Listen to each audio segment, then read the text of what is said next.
सभी को मेरा नमस्कार। मैं Naresh Kumar Meena, assistant professor, government law college Sirohi में पदस्थापित हूँ। आज अपन दंड प्रक्रिया संहिता 1973 विषय LLB थर्ड ईयर के बच्चों के सिलेबस के अकॉर्डिंग एक नया टॉपिक पर चर्चा करेंगे, जिसका नाम है पुलिस कस्टडी, पुलिस अभिरक्षा, जिसको अपन आम भाषा में रिमांड भी कहते हैं। जब किसी अभियुक्त को गिरफ्तार किया जाता है तो सबसे पहले उसको मजिस्ट्रेट के सामने पेश किया जाता है। मजिस्ट्रेट के सामने जब पेश किया जाता है तो या तो उसको जमानत पर छोड़ दिया जाता है या फिर उसको पुलिस कस्टडी या जुडिशियल कस्टडी में भेज दिया जाता है। तो पुलिस अभिरक्षा तथा रिमांड और पुलिस कस्टडी, अगर अभियुक्त को जमानत पर छोड़ दिया जाता है या अभियुक्त की बेल एप्लीकेशन मंजूर हो जाती है तो पुलिस अभिरक्षा या PC का सवाल ही पैदा नहीं होता है, क्योंकि उसको जमानत मिल चुकी होती है। लेकिन जब अभियुक्त का बेल एप्लीकेशन खारिज कर दिया जाता है और अभियुक्त को कस्टडी में भेजा जाता है, तब जो प्रोसिक्यूशन अभियोजन पक्ष है वो इन्वेस्टिगेशन के मद्देनज़र या कोई एविडेंस कलेक्ट करने के उद्देश्य से अभियुक्त को पुलिस कस्टडी या पुलिस अभिरक्षा में जाने के लिए प्रेयर करता है। तो पुलिस अभिरक्षा या रिमांड का प्रश्न तभी पैदा होता है जब अभियुक्त को जमानत पर नहीं छोड़ा गया हो और वह न्यायिक अभिरक्षा जुडिशियल कस्टडी में हो। तो पुलिस अभिरक्षा, what is the police custody, what is the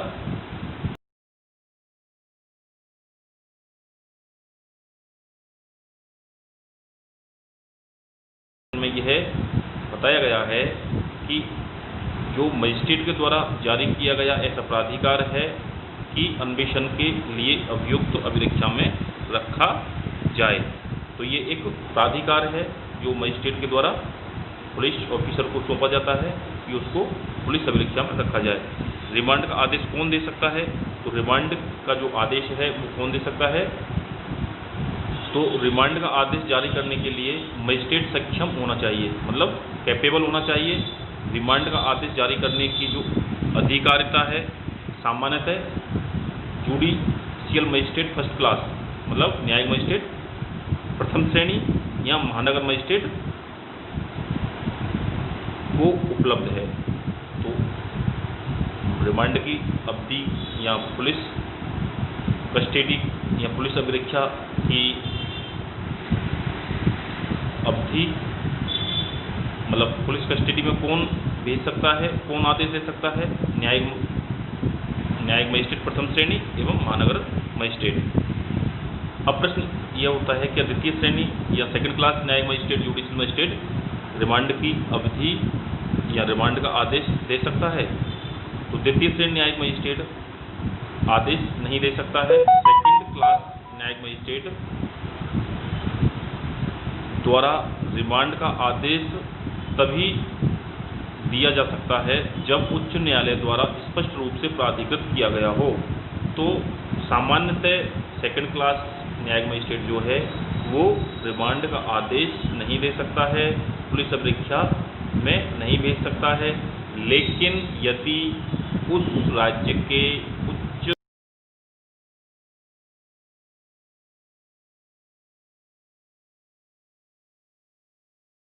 है तो द्वितीय श्रेणी न्यायिक मजिस्ट्रेट रिमांड पर रिमांड का आदेश दे सकता है। अब प्रश्न उठता है कि क्या एग्जीक्यूटिव मजिस्ट्रेट या कार्यपालक मजिस्ट्रेट द्वारा अपवादिक दशाओं में रिमांड का आदेश जारी किया जा सकता है?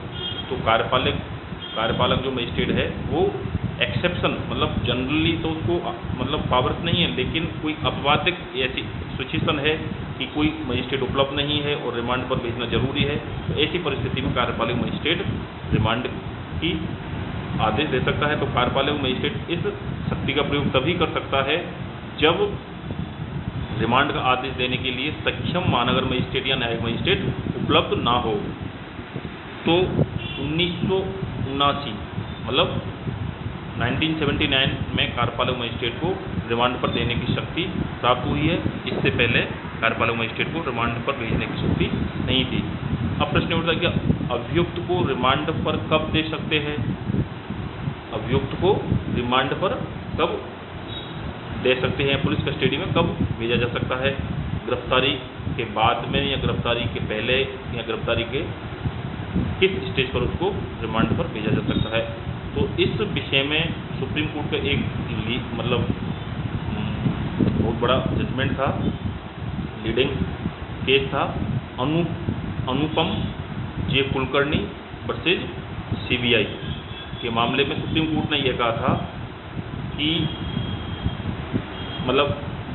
पहले ये एक तरह से बात प्रचलन में थी कि रिमांड की जो अवधि है वो गिरफ्तारी के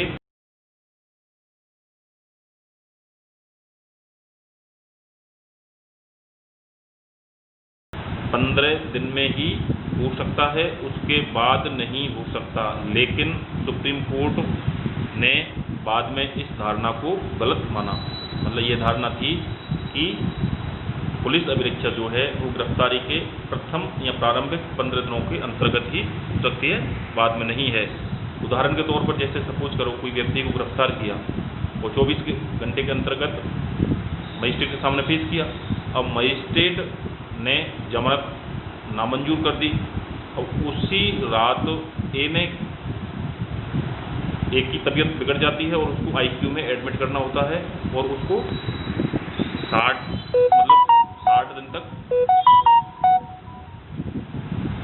60 दिन तक वो पुलिस हॉस्पिटल में एडमिट रहता है। तो अब ये जो धारणा थी कि भाई अभियुक्त को गिरफ्तारी के प्रारंभिक 15 दिनों में ही उसको पुलिस अभिरक्षा में भेजा जाएगा, तो ये धारणा तो खत्म हो जाती है। इसलिए सुप्रीम कोर्ट ने अनुपम कुलकर्णी के मामले में कहा कि उसको कभी भी रिमांड पर भेजा जा सकता है। इसलिए वर्तमान नियम यह है कि मजिस्ट्रेट द्वारा रिमांड का आदेश कभी भी दिया जा सकता है जब अभियुक्त अभिरक्षा में है। यह मानना कि रिमांड का आदेश पहले 15 दिनों में दिया जाए उचित नहीं होगा।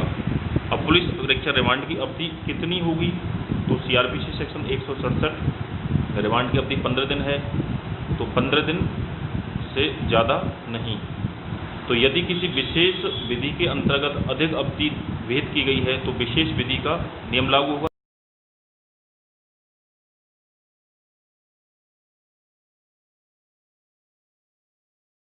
विशेष विधि के ही उपबंध लागू होते हैं।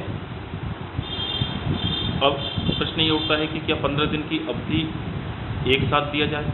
क्या 15 दिन की जो अवधि है रिमांड एक साथ दिया जाए?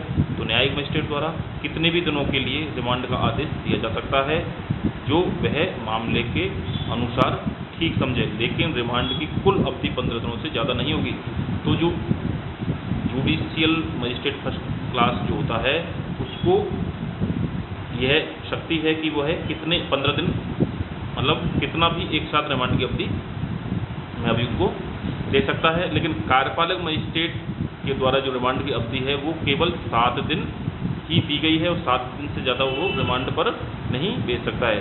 तो रिमांड की अवधि 15 दिन की अवधि धारा 167 में दी गई है। तो 90 + 60 दिन की अवधि में सम्मिलित नहीं है, तो इसे 90 + 15 = 105 या 60 + 15 75 ना माने।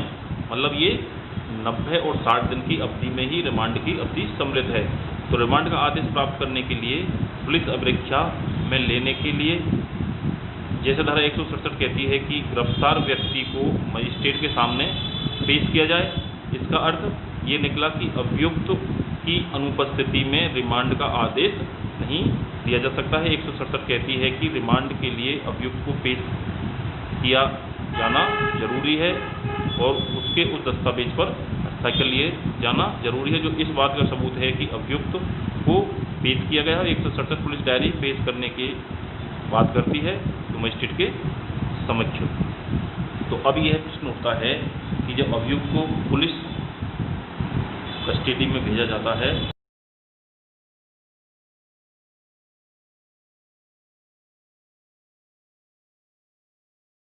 उसके हस्ताक्षर भी जरूरी है और उसमें पुलिस डायरी भी पेश करती है। मजिस्ट्रेट को ये लगता है कि कुछ इन्वेस्टिगेशन के मद्देनज़र इसको पुलिस कस्टडी में भेजना जरूरी है या कुछ सबूत प्राप्त करने के लिए ऐसा करना समाचीन है, न्याय हित में है, तो मजिस्ट्रेट उसको पुलिस अभिरक्षा में भेज सकता है। पिछले उसके पुलिस डायरी को देखते हुए उसको पुलिस अभिरक्षा में भेजा जा सकता है।